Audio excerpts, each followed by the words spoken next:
Well, it seems we are live. So, hello and welcome back to another Monday morning vibe check. I'm Safrianna Luna.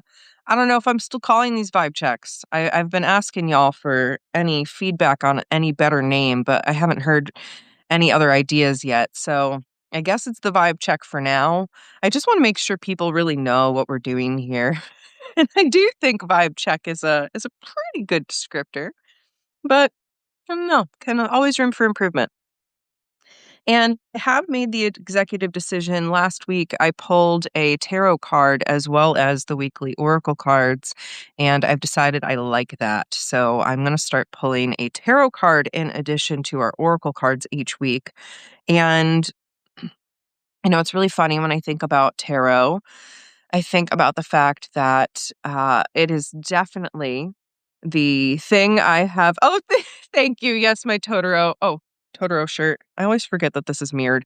Oh no, I just did the 6-7 thing by accident. Jillian, we're a hot mess. I had insomnia last night, by the way.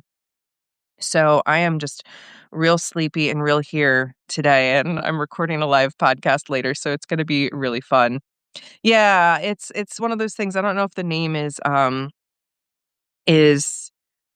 is evoking what I want it to evoke to invite in the people that need to be here. So, anywho, welcome to Safrianna, the queer spirit guide with a sleepless night, here to read the cards. And again, the tarot is like I've had this very complex relationship with it throughout my life because of being raised to believe that it was somehow an satanic practice or evil or wrong or bad. But really, it is just that oracle cards will invite you to gently look at yourself, and tarot cards will call you the F out. That's the only difference I've learned over my years.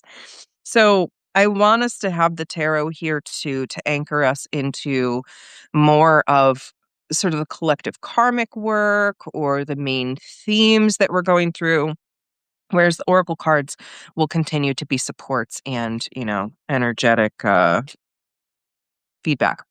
Yeah, the whole relationship with tarot is so complex. So we're going to start I'm feeling called to start with the tarot today. And I am probably going to be consistently using my Druidcraft Tarot deck. This is the oldest deck I own at this point. It has been the deck that I have used to do my own yearly readings and most of my professional readings for other people throughout my life. And so I love that it's still here with me after all of these years and that it gets to support us here as I enter my next chapter. So I'm just going to ask for this week what the tarot wants to share with regards to what we need to know, need to pay attention to, especially with regards to this eclipse portal we are in the middle of right now that we are about halfway through. All right. And the card is the Fool. So we are really in this chapter of new beginnings in many ways right now. We just found ourselves stumbling into the year of the fire horse when I was doing my butterfly immersion meeting last Thursday. That came up too, that we're emerging like these little shaky baby horses, and they've got little shaky legs, and that's kind of the Fool right now. Is we are emerging with these little shaky legs, and all will be well. It's just we don't really know where we're going yet, and this is a good space to be in the midst of this eclipse portal, is just sort of admitting. Literally said, "Ooh."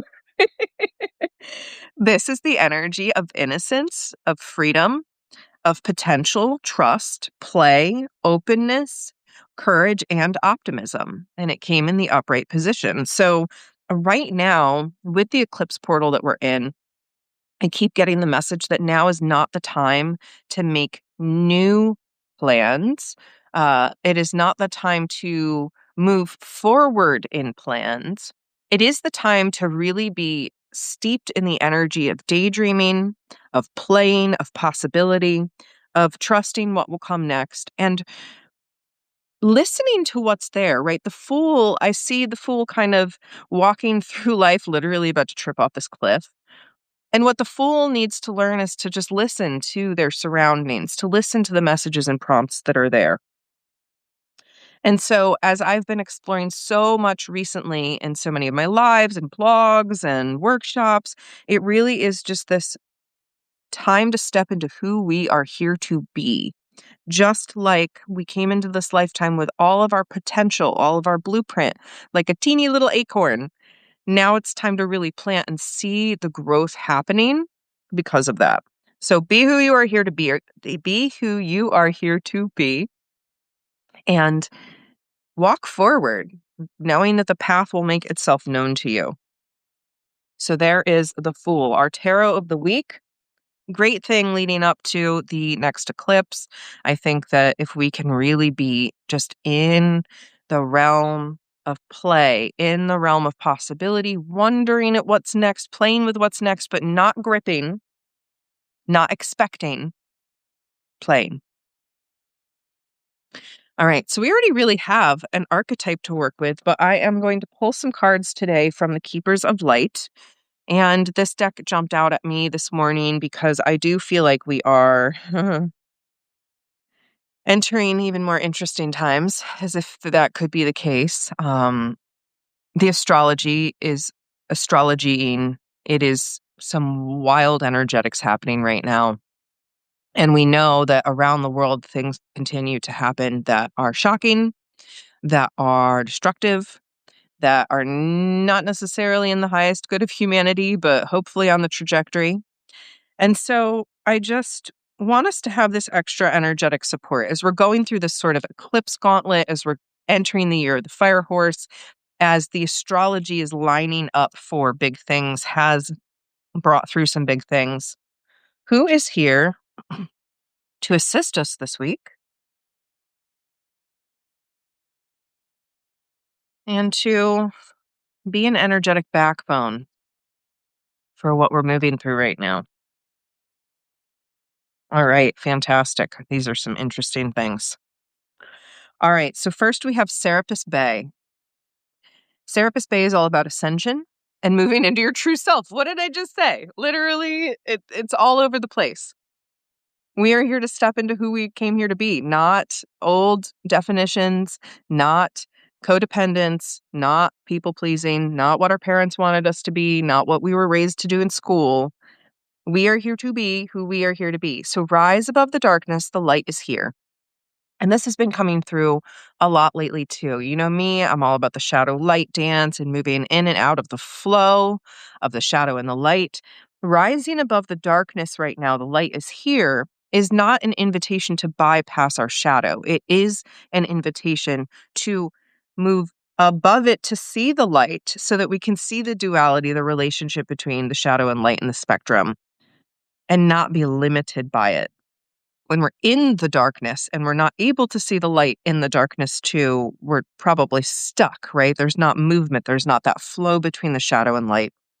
So ascension is really about being able to dance and flow within and without the shadow and the light and not be stuck in one end of the spectrum.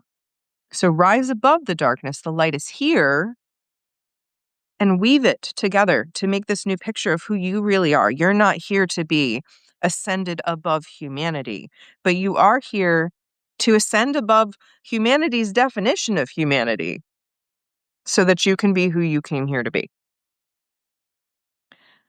The second card that leapt out, that literally plummeted to the floor, was Gaia, Earth connection. And in fact, the Gaia Gateway has been coming through repeatedly in readings recently.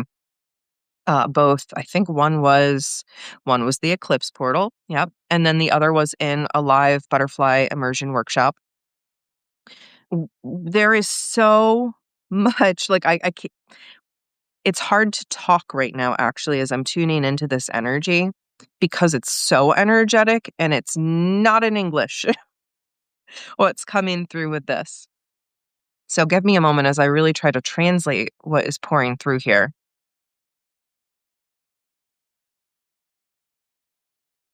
Mother Gaia is tapping people in. She is tapping more and more on the shoulder and saying, hey, it's time to wake up. And if you're already in my world, chances are that you have already awakened this. Chances are you have already tuned into the fact that you know that the earth is a living, breathing, sentient being. But more and more are being tuned into this now. Like Mother Earth herself is saying, hey, it's time to wake up out of this slumber that you have been in for so long. And so more and more of us are opening to our deep earth connection. And we need to be mindful of the planet. Oh my gosh, guys. I could make my whole future nothing but talking about environmentalism. It's not really what I'm here to do, but I am here to be like, hey, please notice what your impact on the environment is. But we need to be mindful of the planet. We get to vote with our money. We get to make choices for ourselves that are more sustainable, all in the name of coming back to the earth and staying grounded in who we are. I really keep tuning in to the visualization of being rooted down to the earth and anchored to the heavens or the cosmos or whatever you want to call them, and feeling this anchoring, this thread through from crown to root to connect us deeply, knowing that we are supported and we get to stay grounded here. We're, again, not meant to ascend above humanity and like leave our human bodies, and that'll happen when we die. While you're here, you get to be human in your own special way, be you, and be anchored and rooted in the embodiment of being here. That's the biggest thing that we are missing as a species, is we are so in our heads, we're so out here that we're missing what's right in front of us. And we get to reclaim the power of our presence and be more deeply connected to the earth and to our nourishment. And our final helper here is Lord Shiva, transcendence. And I love this because, yet again, this is overlapping with the same message that is coming through again and again and again. Rise up and honor your inner force. So we're being asked to honor our inner flame, to honor the energy that is our energy, to honor this unique, balanced, harmonized force that churns within us, that makes us who we are. Steps are being given. Dance with the universe. So this returns to the Fool. What was coming through with the Fool earlier is that we need the Fool. Another audible ooh from Jillian. We really need to listen to what is coming through right now, especially in this eclipse portal, because that is helping us determine the steps that are being given, not necessarily to take the steps right this moment, but to receive the information so it can settle and we'll know when to act on it when the time is right. That is something that's really been coming through in my own personal readings recently, is like, slow down enough to listen because the steps are being given. Record it, write it down, take note. You will know when to act on it when the time is right. That is what is here. Dance with the universe. That goes back to the shadow light dance as well, rising above the darkness to see the light, and then we can weave in and out of it. So, to recap our reading for the day, our vibe check for this week. The tarot card of the week is the Fool. Play. Move forward with innocence, possibility. You don't know what's coming yet. You are in the uncertain. And that gets to be exciting if you allow it, scary if you allow it. So, what energy do you want to create? Play with that as you walk into the unknown. But know that as you walk into the unknown, there are things that are known to you, your sacred blueprint, who you came here to be. And Serapis Bey is reminding you that human ascension means moving more towards your true self, your highest self, your soul self expressed in your body. And as you do that, you become more anchored and grounded in your earth connection. More and more of us are awakening. Mother Earth herself tapping us on the shoulder and saying, it's time, wake up. That is where we are at. So we get to really root into the knowingness of who we are and be supported by the planet herself. And finally, Lord Shiva reminding us of the energy of transcendence, which is really just this transcendent feeling of honoring ourselves and who we came here to be, to dance and play with the universe. Hello. We have a visitor. Spooky is here.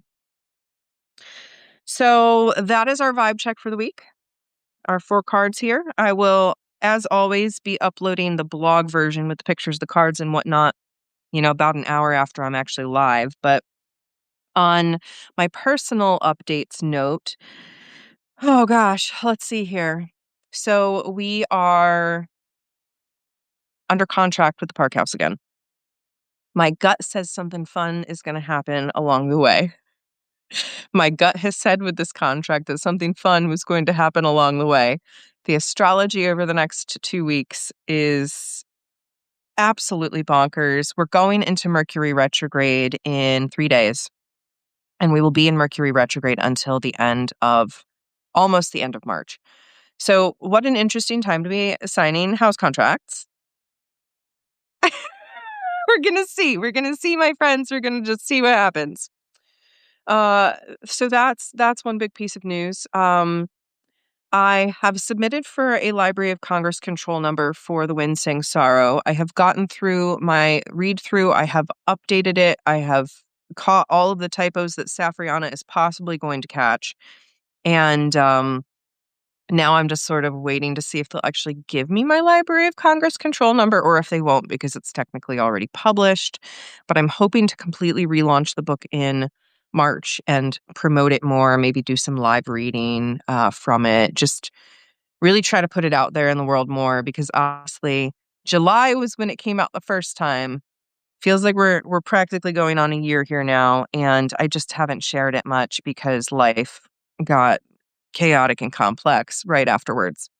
Um, I definitely have a lot of personal things that I'm sitting with right now that I'm not really going to get into on the live, but just that are impacting me. My horoscopes have been calling me out absolutely viciously, and it has been so funny. Every day I'm not a horoscope person usually. I look at the astrology and kind of the collective trends, but on the personal level, I don't really look at my horoscopes much. And just been called to a couple times after this eclipse portal, and it's man, calling me out. I love it. And so I'm sitting with the changes that I'm going through. I'm sitting with what is coming in for my next chapter, and it's very topsy turvy. Oh, thanks for the love, Margaret. Um, and I'm sure I'll share more down the line about what I'm going through, but I just feel like I'm reorienting my entire life right now. So that's a lot. But I'm very excited that I am set up for success to begin actually writing book 2 of the Ter'Ahn's Chosen series in March. That has been my goal, and I'm on schedule. So I'm excited about that. Excited to see what comes through with book 2. These past couple of days, Justin and I have been brainstorming, and we've been talking big universe lore and science and homogenization of things and all of that. And there have been some big, spicy ideas for the story, is all I have to say. I keep wondering, I don't know where it'll go until I write it. And I don't know how it'll end until I end it. But I keep coming up with new ideas, that's for sure. So I'm excited to see what unfolds as I in the writing process for book 2. I'm at the stage now where I'm like, I thought it was going to be a 5-book series. Well, with the brainstorming that's coming in, I'm starting to wonder if it's going to be like a 7-book series. Well, we will see. On another note, I am kicking off season 2 of The Shadow Side with Safrianna with the live recording today. I will be live over on YouTube at 4 p.m. Eastern today with Dr. Melissa Bird for an episode where we're going to talk about creativity and imagination in the darkness and the collective times we find ourselves in. So feel free to tune into that live if you can or want to. And of course, there will be the replay. We're continuing to drip out uh, season 1 in the audio platforms, and I'm hoping to get a good schedule rolling as we move forward with season 2. So that, and then on the note of Dr. Melissa Bird, of course, our seasonal shenanigans continue.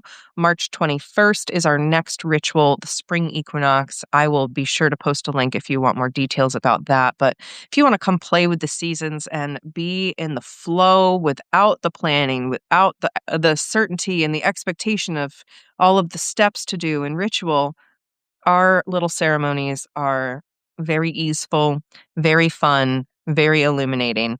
And we do them every 6.5 weeks to honor the Wheel of the Year. So come join us for the shenanigans if that calls to you. And last but not least, of course, please come join me over on Heartbeat. Heartbeat is another app. This is where my community lives. If you want to be in community with me, the Rebel Elements on Heartbeat is my free community.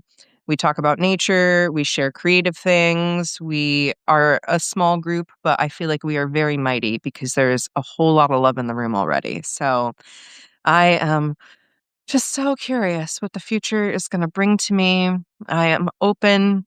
I am receptive. I'm listening. I hope you will listen as well to the promptings from the universe, from your soul, from your higher calling, and know that you are so worthy of living a life of dignity and love and passion and all of the things that you want for you. So I love you so much. As always, I see you, I believe in you, and I'm cheering you on. Until next time, my friends, I'm Safrianna Luna. Bye for now.